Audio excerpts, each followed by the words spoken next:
बिस्मिल्लाहिर्रहमानिर्रहीम।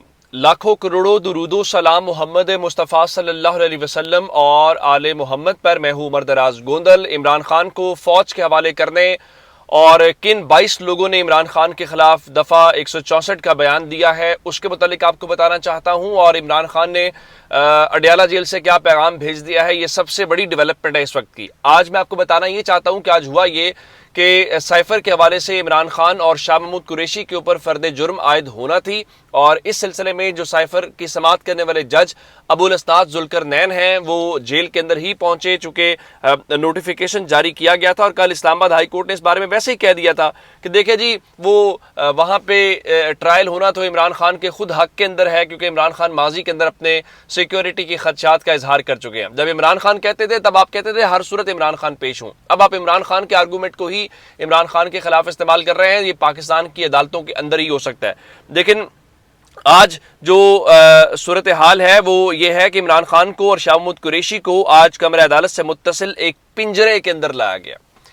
यानी एक मुल्क का साबिक वजीर आजम है और एक से जायद मरतबा मुल्क का वजीर खारजा रहा है, उसको आपने पिंजरे की तरह लाया गया। शायद पाकिस्तान के अंदर जो बहुत सारे पाकिस्तान के दुश्मन पकड़े जाते हैं उनको भी शायद इस तरह से अदालतों में पेश नहीं किया जाता। लेकिन चलिए, पाकिस्तान के अंदर वजीर आजम हो या पाकिस्तान के अंदर जो हुक्मरान हैं उनको इस तरह से ठीक करना बहुत ज़रूरी होता है। और इसके ऊपर इमरान खान के वकला ने एहतजाज किया और जज अबुल अस्नाद ने भी इस रवैये को कोई जो है पसंद नहीं किया, और अदालत ने इस रवैये के ऊपर सख्त नोटिस लिया और कहा कि जो आइंदा समाअत है वो किसी बड़े कमरे के ऊपर होगी। लेकिन उसके ऊपर इमरान खान के जो वकला हैं उन्होंने इस हवाले से वहां पे इतराज उठाया कि हमें जो चालान की नकूल है वो कॉपीज जो है वो फराहम नहीं की गई, तो जब तक हमें कॉपीज या नकूल नहीं मिलती तब तक फर्द जुर्म कैसे आयद हो सकती है। तो इस सिलसिले में आज इमरान खान के जो वकला हैं उनको कामयाबी मिली और अदालत ने इस सिलसिले में उनके पहले नंबर के ऊपर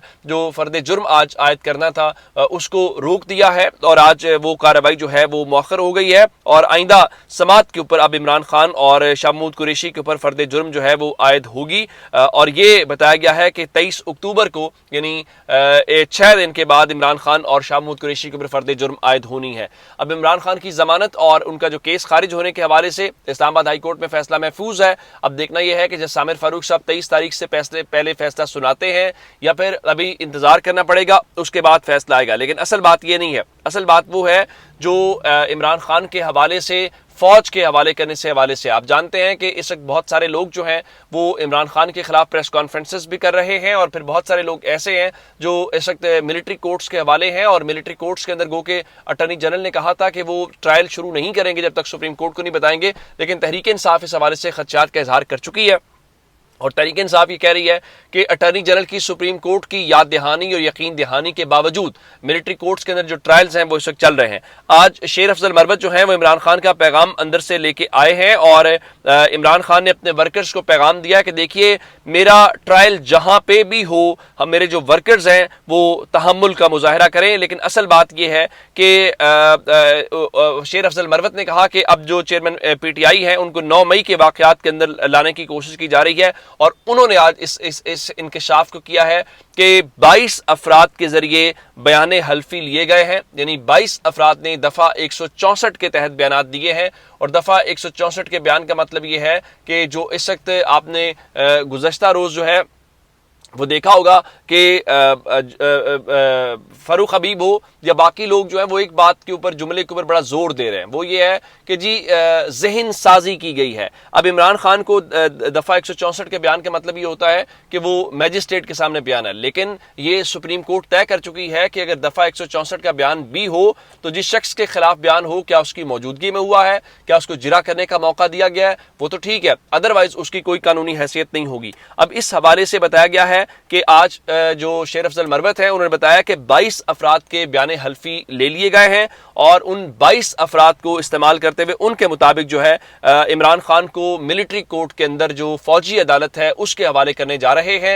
यानी इस हवाले से चीज़ें जो हैं वो आगे बढ़ रही हैं। लेकिन उनके मुताबिक इमरान खान ने इस हवाले से जब उनको ये सारी चीज़ें बताई गई हैं तो उनका पैगाम ये था कि मेरा ट्रायल जहां पे भी होता है उसको होने दे, लेकिन जो मेरे वर्कर्स हैं वो तहम्मुल का मुजाहरा करें। हाँ, एक बात ज़रूर है ان کے مطابق عمران خان نے ان کو یہ پیغام ضرور دیا ہے کہ خیبر پختونخوا کے اندر جو ورکرز کنونشن ہے وہ ضرور کریں اور لوگوں کو باہر جو ہے وہ نکالیں تاکہ لوگ جو ہیں وہ اپنا جو رد عمل ہے یا اپنا جو ایکسپریشن ہے وہ اظہار کر سکیں. مثال کے طور کے اوپر آج دیکھیے اب ایک جانب عمران خان کو لے کے چیزیں کی جا رہی ہیں, دوسری جانب نواز شریف والا ہے. نواز شریف اب اسلام آباد ہائی کورٹ سے وہیں سے ریلیف لیں گے جہاں پہ عمران خان کو ریلیف نہیں ملا, اور وہ وسعت اللہ خان صاحب نے بے نظیر کے استقبال کے حوالے سے بتایا کہ تب تو لوگ امٹ کے لاہور ایئرپورٹ کے اوپر گئے تھے اور انہوں نے بے نظیر کا استقبال کیا تھا, لیکن اس بار ہم 21 اکتوبر کو دیکھیں گے کہ لوگ امٹنے کی بجائے ان کو امڈوایا جائے گا, یعنی ان کو لایا جائے گا. چلیے دیکھ لیتے ہیں کہ لانے سے لوگ کتنی تعداد میں آتے ہیں اور کیا کچھ ہوتا ہے, یہ بڑا اہم ہے. لیکن اس وقت خبر کیا ہے؟ اس وقت خبر یہ ہے کہ جو اصل صورتحال ہے وہ انوار الحق کاکڑ کے متعلق ہے. انوار الحق کاکڑ جو ہے وہ اس وقت چین کے دورے کے اوپر گئے ہوئے ہیں, اور آپ جانتے ہیں کہ لگ یہ رہا ہے کہ یہ صاحبان جو ہیں وہ کوئی شاید اپنی میموریز بنا رہے ہیں, اپنے فوٹو البم جو ہیں ان کو امپروو کر رہے ہیں. آپ نے کل میں نے آپ کو خبر دی تھی کہ الیکشن کمیشن آف پاکستان کے اندر انوار الحق کاکڑ جو ہیں ان کو اور ان کے جو وزراء ہیں ان کے متعلق ایک جو درخواست ہے اس کو قابل سماعت قرار دیتے ہوئے ان کو نوٹس جاری کر دیا گیا ہے. اب اس وقت خبر آئی ہے ان کو ہٹانے سے متعلق. چونکہ انوار الحق کاکڑ ہوں یا پنجاب کے اندر جو ان کا بچہ ہے محسن نقوی وہ ہوں یا سارے جو لوگ ہیں, یہ آپ مت سمجھیے گا کہ کچھ سیاسی جماعتوں کے نمائندے ہیں. یہ الگ بات ہے, ان کے اوپر چھاپ یا الزام یہ ہے کہ وہ مسلم لیگ نون کی ایکسٹینشن ہے. لیکن میں آپ کو یہ بتانا چاہتا ہوں کہ یہ بنیادی طور پہ اس ملک کے جو اصل فیصلہ ساز ہیں, جو طاقت جن کے پاس ہے, یہ انہی کے لوگ ہیں, انہی کے نمائندے ہیں. تو اس حوالے سے میں اب آپ کو بتانا یہ چاہتا ہوں کہ اب خبر آ رہی ہے, اور اکبر باجوہ صاحب GNN کے اوپر شو کرتے ہیں, بڑے اچھے جرنلسٹ ہیں, بڑے ینگ ہیں, انرجیٹک ہیں.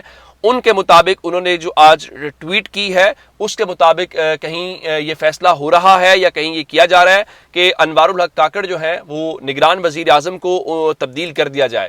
لیکن سوال یہ پیدا ہوتا ہے کہ اس وقت نہ تو قومی اسمبلی ہے جس کے اندر کوئی وزیر اعظم ہو, نہ ہی اس کے اندر کوئی اپوزیشن لیڈر ہے. جب یہ دونوں لوگ نہیں ہوں گے تو آپ انوار الحق کاکڑ کو ہٹانے کا مطلب اور مقصد بہت واضح ہے کہ آپ بحران کو بڑھا رہے ہیں. اس کا مطلب یہ ہے کہ کوئی ایسا پلان ہے جس حوالے سے مثال کے طور کے اوپر الیکشن نہیں کروانا, الیکشن کو لمبا کھینچنا ہے, الیکشن کو کسی ایسی صورتحال میں لے کے جانا ہے کسی کی صورتحال نہ رہو. تو انہوں نے کہا کہ ملک کی تاریخ میں پہلی مرتبہ یار لوگ نگران وزیر اعظم بھی تبدیل کرنے کو پر تول رہے ہیں. اس انسان کا واحد مقصد عہدے کا فائدہ اٹھاتے ہوئے اپنے ذاتی گھر کے لیے تصویری میموریز بنانا رہا ہے. جو بھی ہو, عوام کی نظر میں بھی عنقریب یہ حضرت ایک بد مزہ یاد سے زیادہ کچھ نہیں رہیں گے. یعنی انوار الحق کاکڑ کی ملک سے باہر جاتے ہوئے ایک تصویر ہے جس میں وہ جہاز کے اوپر سوار ہو رہے ہیں.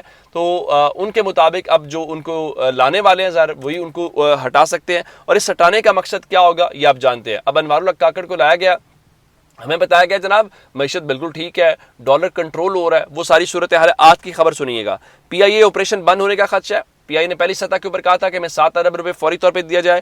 ثناء اللہ خان صاحب کے مطابق 5 بینکوں نے اس وقت جو ہے وہ PIA کو قرض فراہم کرنے سے انکار کر دیا ہے. ندیم رضا جو DGPR کے ساتھ منسلک ہیں, وہ بھی اگر دیکھا جائے ہیں تو جرنلسٹ, لیکن ظاہر ہے کہ بینیفیشری تو ہیں اس پورے سسٹم کے. وہ کہہ رہے ہیں جی آج بھی پروازیں گھنٹوں تاخیر کا شکار ہیں اور پرائیویٹ ایئر لائنز نے کرائے مزید بڑھا دیے ہیں. اب یہ جو ساری کی ساری کارروائی کی جا رہی ہے جس کو آپ لے کے کہتے ہیں کہ PIA والی, یہ پورے پاکستان کے اندر جو سٹرکچر ہے, جو چیزیں ہیں, وہ ایک پورے پلان کے تحت کی جاتی ہیں, جس میں فی الحال ہمیں دکھائی یہ دے رہا ہے کہ کس طریقے سے آپ نے PIA کا بھٹا بٹھانا ہے, PIA کو بند کرنا ہے, پھر PIA کو اونے پونے داموں جو ہے وہ فروخت کیا جائے گا اپنے دوستوں کو, اپنے عزیزوں کو, اور یوں ریاست جو ہے وہ اس خسارے میں سے نکل آئے گی. اپنا بہت سا خیال رکھیے گا. خدا حافظ.